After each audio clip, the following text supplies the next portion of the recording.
Uso 2. Isso deve nos orientar a não descansar na libertação, mas a olhar para a base dela, a misericórdia de Deus, e nos esforçar para provar o amor e a misericórdia de Deus em seus dons. Pois todos seus dons são menores que sua misericórdia.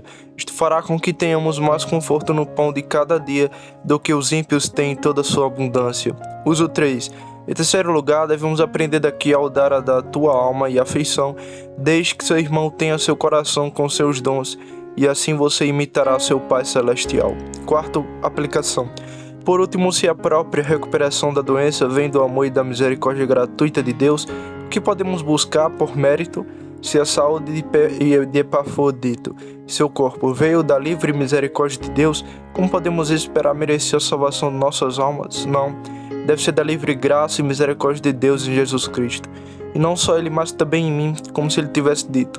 Pode ser que para ele tenha sido bom ter sido levado embora e ter permanecido com Cristo. Mas Deus teve misericórdia de mim ao poupá-lo. Mas pode-se objetar, como pode ser a misericórdia de Deus que o poupou, quando Deus antes mostrou sua misericórdia ao afastá-lo do mal que estava por vir, e ao colocá-lo consigo mesmo na glória? E Paulo, ele desejava se dissolver e estar com Jesus, e disse que era muito melhor para ele que assim fosse. Eu respondo, a vida, e principalmente a saúde e a misericórdia de Deus, pois sem ela a vida não é vida. Mas por que e como? Primeiro, porque através dela recuperarmos nosso conforto espiritual e segurança do céu. Para esse fim, Davi orou, poupe-me um pouco para que eu recupere as forças. Em segundo lugar, no que diz respeito à saúde dos outros, a vida é uma bênção. Assim Ezequias desejou isso, para que pudesse ter certeza da sua salvação e louvar ao Senhor. Isaías 38:22. Em terceiro lugar, a vida deve ser desejada como uma bênção de Deus no que diz respeito à igreja, para que possamos fazer o bem, pois depois da morte somos apenas receptores e não executores. Todo o bem que transmitimos aos outros devemos fazê-lo enquanto aqui vivermos. Portanto, não é ilegal desejar viver para ver seus filhos criados no temor de Deus e ainda assim deixar isso acontecer com a resignação à vontade e ao propósito de Deus. Vemos Cristo, que tinha desejos contrários, que veio para realizar a vontade de seu Pai e morrer voluntariamente, mas ele disse, passa de mim este cálice, Mateus 26:39, pois a alma deve ser levada ao desejo à medida que os objetos são oferecidos. Se você estiver bem, alegre-se com isso e considere isso como uma bênção de Deus. Se você estiver doente, submeta-se pacientemente à vontade de Deus e considere isso como seu tratamento misericordioso para com você. Na verdade, ao considerarmos a morte uma inimiga de nossa natureza e uma destruidora dela, não a desejamos. No entanto, considerando isso como um decreto e a vontade de Deus, diga ainda, seja feita a tua vontade, ó Deus, e não a minha. Paulo, ele considerou para si mesmo que era melhor morrer, mas olhando para o Filipenses. No entanto, permanecer na carne é melhor para você. Filipenses 1:24. Aprenda daí o doce estado dos filhos de Deus, quer ele viva ou morra, tudo é misericórdia. Isso eles conseguem ao terem a certeza de que sua parte na aliança da graça. Trabalhe, portanto, para encontrar um interesse nisso para si mesmo. Observe em seguida que Deus nos faz o bem por meio dos outros, como aquele transmite o bem a Paulo por meio de Epafrodito em sua vida. Louvá-lo, portanto, pelos pais, amigos, benfeitores, pois por meio deles Deus tem misericórdia de nós. Deus usa o homem para o bem do homem, para que ele possa unir a comunhão dos santos de maneira mais direta. Sem dúvida, o apóstolo Paulo implorou a Deus a vida de Epafrodito, e ele aqui a reconhece como uma grande misericórdia de Deus. Assim devemos reconhecer a misericórdia de Deus para conosco, tendo misericórdia dos outros por nossa causa. Para que eu não tenha tristeza sobre tristeza. Versículo 27. Nosso abençoado apóstolo sofreu muito pela doença de Epafrodito. Se ele tivesse morrido, ele teria recebido onda após onda. Observe, os filhos de Deus não têm tristeza após tristeza. Temos motivos de tristeza enquanto estamos aqui, como nossas corrupções e os problemas da igreja. Estes ministram-nos questões de tristeza enquanto estamos aqui neste vale de lágrimas. Não sejamos, portanto, delicados nem indelicados. Devemos semear em lágrimas aqui se quisermos colher no futuro com a alegria. Devemos derramar lágrimas se quisermos que elas sejam enxugadas daqui em diante. No entanto, a tristeza de um cristão está sempre misturada com a alegria para apoiá-los. O Senhor, ele pesa e mede as angústias dos seus filhos. A vara do ímpio não repousará nas costas do homem piedoso, e esse estado mesclado deverá existir até que cheguemos ao céu, onde todas as lágrimas serão enxugadas. Mas será objetado que Davi teve tristeza após tristeza, uma profundidade chama a outra, diz ele. Salmo 42, verso 7. Eu respondo, é verdade que pode haver diversas ocasiões de tristeza, mas Deus as tempera de tal maneira que dá alegria sobre alegria, graça sobre graça e conforto sobre conforto. Fé sobre fé, paciência sobre paciência, e é muito melhor ter acesso ao conforto nas situações extremas do que desejar situações extremas e ocasiões de tristeza, por causa do bem que recebemos por meio de tais provações. E não há angústia, mas podemos reunir neles conforto para nós mesmos. Você está doente? Bendito seja Deus, porque Ele te deixou o uso da razão e da inteligência. Você perdeu amigos e Deus não levou todos embora? Ele te deixa um pouco melhor, Ele deixa seu espírito para te acompanhar. Paulo estava na prisão, é verdade, mas será que ele queria conforto? Não. Deus nos levantará com uma mão enquanto nos derruba com a outra. É a sua misericórdia de que não somos consumidos. Mas os ímpios terão tristeza após tristeza. Ele os deixa irritados por um tempo aqui, mas finalmente seu julgamento vem de repente e inevitavelmente. Ele não terá misericórdia deles se começar. Assim ele acrescentou julgamento após julgamento sobre Faraó, até que ele foi consumido e, portanto, diante de pequenas tristezas, eles seguem rumo desesperados, como Caim e Aitofel. Deus permite que os ímpios acrescentem pecado a pecado e assim, tristeza a tristeza. Guarde isso para nosso conforto contra os tempos difíceis. Deus não permitirá que sejamos tentados acima da medida. Ele diminuirá nossos problemas ou ampliará nossa graça para que não nos sobrecarregue. Observe este exemplo de Deus como alguém que devemos imitar e seguir. Quando virmos alguém aflito, não irritemos ainda mais, acrescentando tristeza sobre tristeza.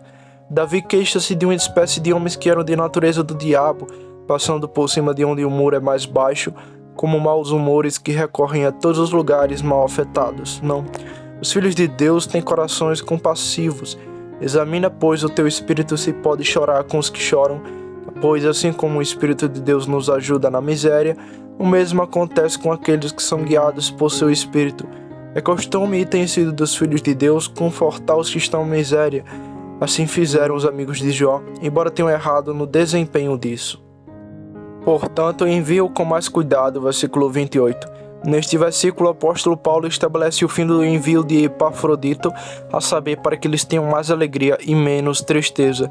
Mas será dito que Paulo usou o próprio Epafrodito e ele estava na prisão, ele não tinha ninguém para confortá-lo. Mas não é de admirar que ele, que poderia iluminar com sua própria alma o povo de Deus, se separe de um amigo para o conforto de seu povo. Isto também devemos respeitar, nomeadamente, o conforto do povo de Deus acima de tudo. Assim fez este apóstolo. Ele se contentou em renunciar às alegrias do céu para o bem dos filipenses, no primeiro capítulo. Os filhos de Deus são de excelente espírito. Eles podem superar e negar a si mesmo. Que quando você o vê novamente, você possa se alegrar. Os filipenses tiveram aqui uma dupla causa de alegria. Primeira, a visão do pastor a quem eles amavam. Ver amigos é mais confortável do que qualquer forma de ouvi-los. E as alegrias do céu nos são recomendadas pela visão beatifica que ouvimos dessa alegria aqui. Mas quando os vemos, então a nossa alegria se realiza.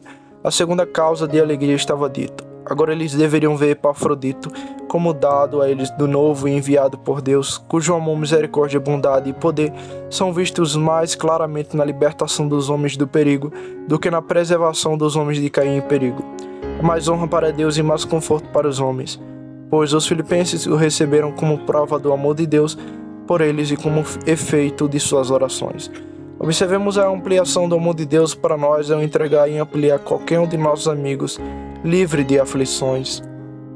E eu posso ser o menos triste. O apóstolo estava e devemos estar triste neste mundo, mas às vezes mais, às vezes menos, pois a propriedade de um cristão está sempre cheia de altos e baixos, mas disto eu falei anteriormente. Receba-o, portanto, no Senhor com toda alegria. Versículo 29. Nosso apóstolo primeiro os roga geralmente que o recebam, então ele mostra a maneira no Senhor com alegria, daí ele fundamenta um general, faça muito disso. Mas pode-se insistir, o apóstolo poderia ter poupado essa exortação, pois sem dúvida os filipenses, estando felizes em vê-lo, o receberiam. É verdade, mas isto não é todo, eles devem recebê-lo no Senhor como um homem de Deus, como um homem que te enviou de Deus como mensageiro de Cristo, para receber com santo afeto. Um cristão deve fazer todas as coisas no Senhor, casa no Senhor, amor no Senhor, saudação no Senhor. Todos os assuntos, tanto de necessidade quanto de cortesia, devem estar no Senhor. Um cristão deve viver no Senhor e deve morrer no Senhor. A razão é que para isso um cristão olha para Deus em tudo. Tudo o que lhe acontece ele recebe, tudo o que faz ele faz no Senhor, olhando apenas para Ele e dependendo dele.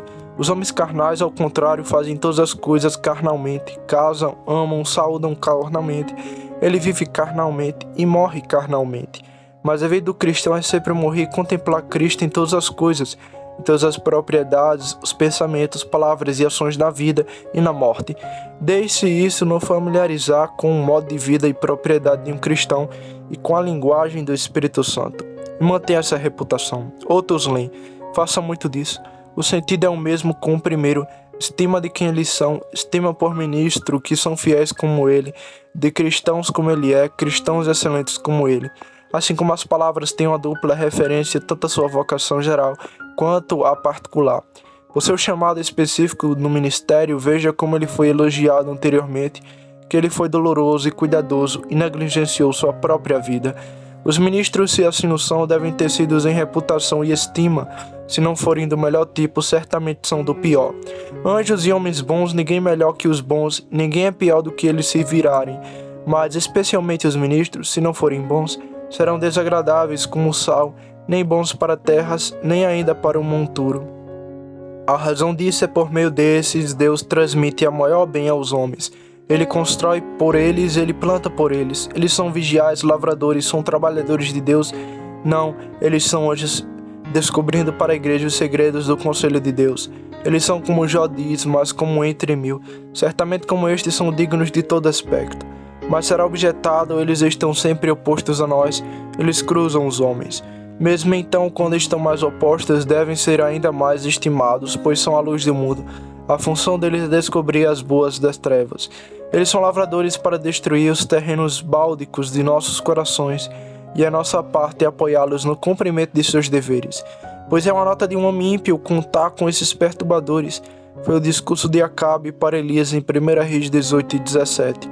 Os filhos de Deus os amam e os reverenciam quando são mais perspicazes, pois eles sabem que eles próprios desejam tais reprovações para controlar suas corrupções. Eles desejam que suas corrupções sejam completamente destruídas. É impossível que os homens carnais permitam isso. Eles te amam no pecado. Quando são encontrados, são tocados profundamente, não é de admirar que se queixem. Um verdadeiro cristão reconhecerá e estimará a parte mais cruel deles como abençoada e bela. O homem carnal pode realmente estimar os ministros, mas aqueles que clamam paz, paz quando não há paz, e certamente tal profeta é um profeta adequado para tal povo. Mas que o verdadeiro cristão ame e reverencie aqueles que são os mensageiros da paz e os estime tanto mais quanto maior for o seu grau da graça, pois haverá uma afeição adequada à proporção de graça que eles têm. E para tanto, observe comigo alguns motivos para nos incitar a esse dever. Primeiro, é o caráter do Filho de Deus e um sinal de que somos transportados na morte para a vida, se amarmos e reverenciarmos os irmãos. Se formos irmãos como professamos, somos guiados pelo mesmo Espírito, e portanto devemos amar aquele mais especial que são meios de gerar em nós a graça do Espírito. É uma parte da graça desejar a graça. Agora não há desejo de graça, mas deve haver amor por ela, e portanto se provarmos que estamos marcados com a marca de Deus em nossas testas e que somos seus filhos, obtenhamos seu caráter como testemunho para nós. O segundo motivo em relação a Deus, o primeiro era em relação a nós, aqueles que Deus mais estima, dos quais devemos levar mais em conta. Deus não poupou seu próprio Filho por causa deles. Os santos são preciosos aos olhos do Senhor. Em segundo lugar, Cristo ele os estima acima do seu próprio sangue, ele se entregou por eles gratuitamente. Em terceiro lugar, os anjos que eles estimam, Cristo diz, não os ofendais, pois os anjos no céu contemplam continuamente a face de Deus. Em quarto lugar, os ministros os estimam, sofro tudo por causa dos eleitos, diz Paulo. O Espírito de Deus os estima, eles são seus templos para habitar, 2 Timóteo 2:10. Terceiro, em relação a si mesmo devem ser estimados, são vivos. Eles têm dentro de si a mesma nova criatura, eles têm o Espírito de Deus sempre neles. Toda excelência criada é como a flor da grama, ele murcha de repente, mas eles têm aquilo que continua para sempre, a graça e o Espírito de Deus. Eles têm a imagem de Deus assentadas nele. Eles têm a palavra e as promessas seguradas a eles. Eles nasceram livres, livres do inferno, da ira e da morte. Eles são onde depositam livre, eles podem desejar e podem abundar. Eles são ricos nas melhores riquezas, fortes na maior força. Eles vencem o diabo, o mundo, eles superam e conquistam a morte, que é a rainha dos medos. Quarto ponto. Em seguida, em relação ao bem que colhemos por eles, eles devem ser estimados. Deus nos abençoa por meio deles. Eles são os pilares deste mundo cambaleante. No que diz respeito a alguns eleitos de Deus que ainda não foram trazidos, este mundo ainda continua, mas se o número for cumprido uma vez, Deus não impedirá mais sua vinda. A presença de Ló em Sodoma deteve a ira de Deus, ele não poderia fazer nada até que ele partisse. Assim Noé no Velho Mundo, José no Egito, Moisés entre os israelitas, eles impediram a passagem da ira de Deus e, portanto, Jó 22:30 diz, ele livrará a ilha dos inocentes. Eles são os carros e cavaleiros de Israel, suas orações são nossos protetores. E assim você pode testar a si mesmo e a sua propriedade, pois desprezas os que são bons e és classificado entre as pessoas vis. Veja 2 Timóteo, capítulo 3, versículo 3, e como são sinais dos últimos tempos, onde a corrupção será abundante. Muitas coisas estão muito distantes, mas onde estão aqueles que têm seu deleite posto nas excelências da terra? Um homem mau, não nego, pode estimar alguém que é bom, mas não será por isso que ele é bom, mas pode ser por alguns aspectos secundários de lucro ou prazer que ele colherá com isso. Eles elogiarão estrelas que estejam dentro de seu próprio horizonte, louvar os mártires mortos, os quais, se vivos, provavelmente seriam os primeiros perseguidores deles, por tinta moeda de prata. Um pequeno ganho vender até o próprio Cristo e naufragam sua fé. No entanto, em breve chegará o tempo em que esses desprezados serão tidos como a maior honra, e aqueles que o desprezam agora ficarão felizes em fazer-lhe companhia e estar sempre com eles. Mas você será perguntando, onde estão esses homens de quem você fala?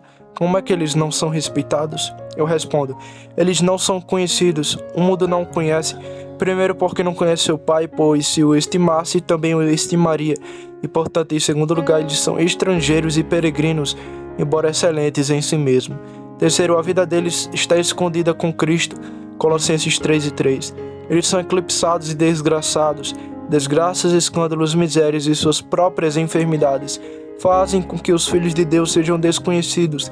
Contudo, aqueles que os conhecem, mesmo em suas enfermidades, verão muita coisa que merecem observação e prática. Ao contrário, nos homens ímpios, o que deve ser respeitado? Devemos pensar neles melhor por seu grau, estado, beleza e riqueza, ou algo semelhante? Certamente esses terminam em morte quando todos os aspectos são retirados, mas a bondade é mais realizada na morte, nunca terá fim. E portanto serem os mais respeitados e estimados, e os homens também, como são bons. Os homens ímpios também podem ser estimados, mas não de outra forma senão quando são marcados com a imagem de Deus, pois ocupam o lugar de magistratura e governo. E por isso não são estimados, mas carregam consigo imagens de superioridade, e portanto, entre estes do mesmo tipo devem ser mais estimados aqueles que são mais bons, e esta é, como eu disse antes, uma nota de um homem bom, pelo que diz Davi no Salmo 15, verso 4. Ele entrará no tabernáculo de Deus em cujos olhos uma pessoa vil é desprezada, mas ele honra os que temem ao Senhor. Para este fim, comece por você mesmo. Como você se valoriza, você faz isso carnalmente?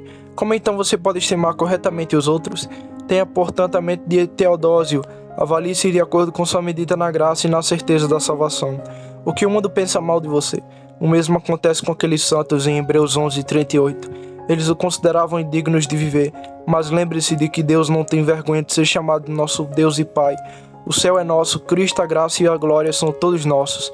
Assim, ao se estimar corretamente, você começará a reverenciar aquilo que nos outros que tanto consideram em si mesmo, e todos juntos encontraremos o que Deus mais estima e de quem, quando estivermos juntos, coroados de alegrias indescritíveis que estão escondidas dos olhos do mundo.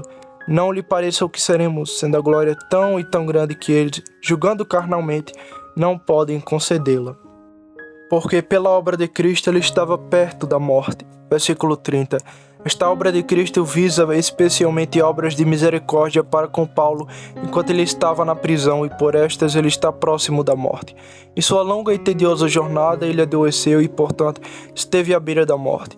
E estas são chamadas de as obras de Cristo em parte, porque todas as obras, boas obras, vêm de Cristo, pois ele a ordena, ele a permite, ele as faz, e em parte também porque ao realizá-las nosso objetivo é a honra de Cristo.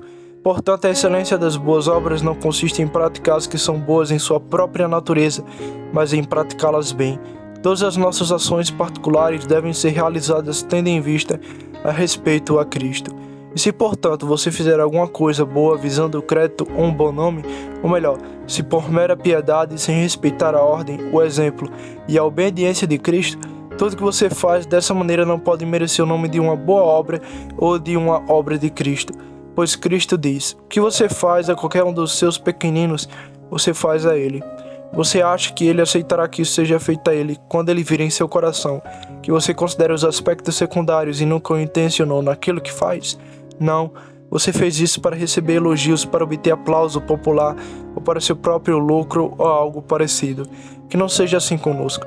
Façamos todas as coisas ordenadas na segunda mesa, como em obediência à primeira, para glorificar a Deus. Façamos boas obras completamente, embora elas nos custem trabalho, custe e perigo. Também ore com zelo, dê com alegria.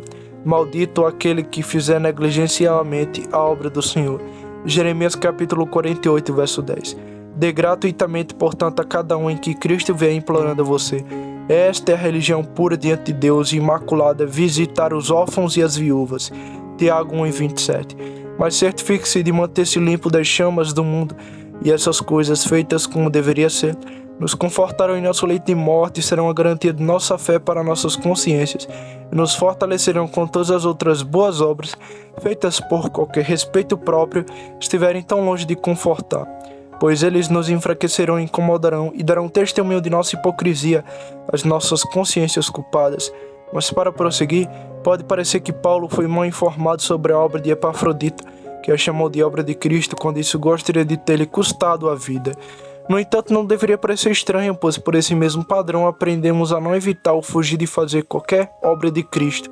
Não, embora ao fazer isso, incorremos em perigo em nossas vidas, pois o melhor bem deve ocupar o primeiro lugar entre nós, e quanto a alma é mais excelente que o corpo, tanto o bem da alma deve ser preferido ao bem do corpo.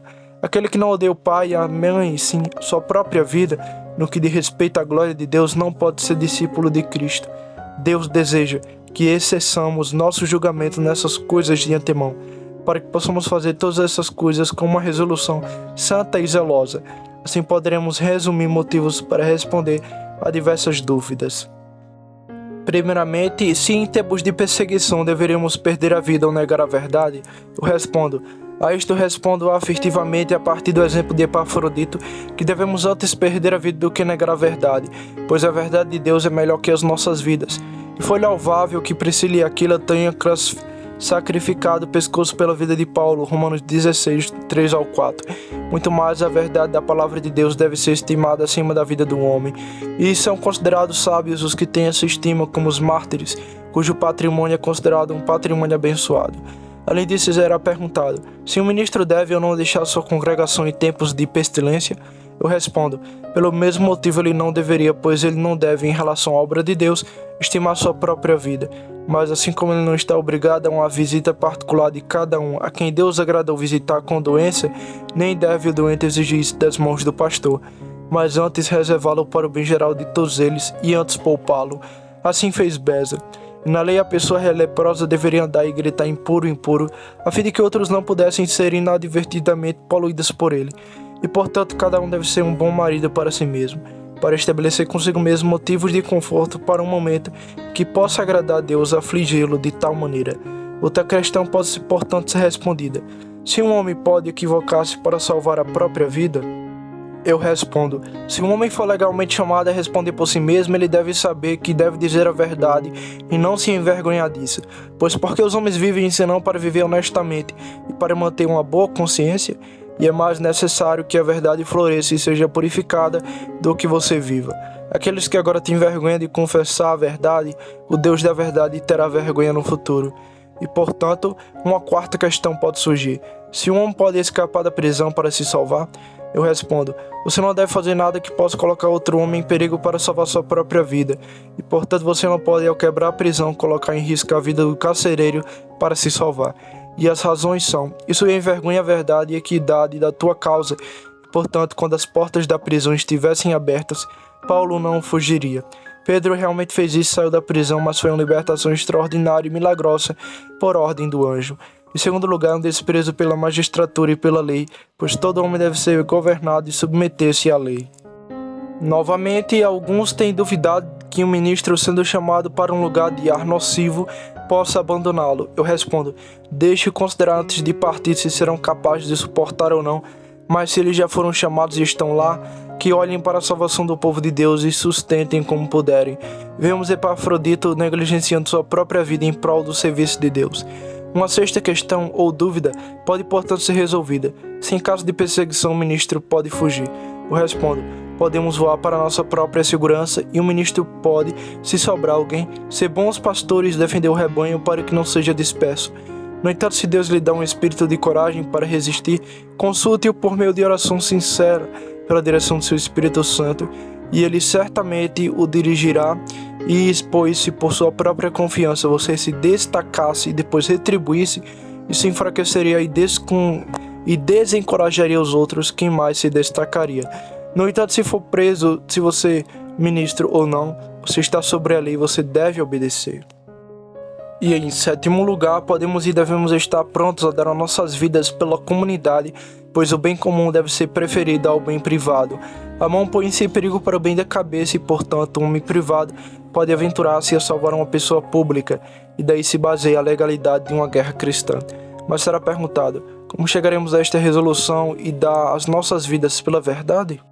Eu respondo: primeiro você deve trabalhar para ter seu julgamento esclarecido, discernir a ordem das coisas boas, e isso só um cristão pode dar a conta de sua vida. Mas ligeiramente em comparação, sabendo que é apenas um vapor que logo desaparece, e que a paz da consciência nunca deixará um homem até que tenha trazido ele para a eternidade. Ele sabe também que os terrores da consciência estão acima de todos os terrores e que nunca o abandonarão. Ele sabe que o mundo não pode valer uma alma, que nada pode redimi-lo uma vez perdido. E sendo essas coisas verdadeiramente apreendidas, estaremos prontos a negar o pai e a mãe, sim, a nossa própria vida, se uma vez se opuserem a Cristo. E assim obteremos de antemão uma resolução considerando diariamente essas coisas, e uma mente verdadeiramente preparada para todas as provações. E para esse fim coloque caso consigo mesmo. Agora o que você faria ou sofreria em vez de ser levado a ofender a Deus se o tempo da provação chegasse agora? Se o seu coração lhe diz que você pode renunciar a tudo e considerá-los como nada em relação a Cristo, certamente Deus aceita esta sua resolução. Se você não consegue encontrar isso em você, saiba com certeza que sua fé é apenas fraca. E, portanto, considere consigo mesmo que, se chegar a este ponto, perder tudo por Cristo não será um perdedor. A paz de consciência sobre todo o bem que se pode desejar. E que tua vida não é tua, pois ambos nossos bens, amigos, são todos presentes de Deus para nós, que podemos tomá-lo quando quiser. Mas se eles se perderem para o serviço de Deus, você não será um perdedor, não pode suportar a justiça de Deus, sofrê-la. Que isto traga vergonha a muitos que nada farão pela igreja, não perderão nenhum crédito entre os homens ímpios, não se defarão de nada de seus bens, não se esforçarão nem trabalharão. Vemos que os mártires gastarão seu sangue. Esther não considerou sua vida preciosa. Se eu pereço, pereço. E no entanto eles lutam em arriscar o descontentamento de alguma pessoa inferior e mesquinha. E como podem essas pessoas pensar em obter a certeza da salvação? Neste caso, aqueles que assim amam suas vidas os odeiam, e aquilo que eles temem cairá repentinamente sobre eles. Como aconteceu com aqueles que, afastando-se do medo e negando a profissão, pensando em salvar-se do fogo, caíram num fogo pior, no inferno da consciência ocupada, que não pode ser apagada, nem dela insensibilizados. Amém.